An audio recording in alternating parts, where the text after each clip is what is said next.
If you need to change the phone number associated with your Zelle account, follow these simple steps to ensure your account is updated quickly and efficiently.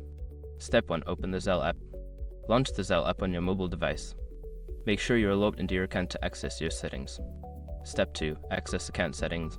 Navigate to the account settings by tapping on the gear icon or your profile picture, usually located in the top corner of the app. This will take you to the area where you can manage your account information. Step 3. Select phone number. In the account settings menu, look for the option labeled phone number or contact information. Tap on this option to view your current phone number linked to your Zelle account. Step 4. Update your phone number. Enter your new phone number in the designated field. Make sure to double check the number for accuracy before proceeding to the next step. Step 5. Confirm changes. After entering your new phone number, you will likely need to verify it. Follow the prompts to receive a verification code via SMS, then enter the code in the app to confirm the change. Once you have completed these steps, your phone number will be updated in your Zelle account. If you encounter any issues, consider reaching out to Zelle customer support for assistance.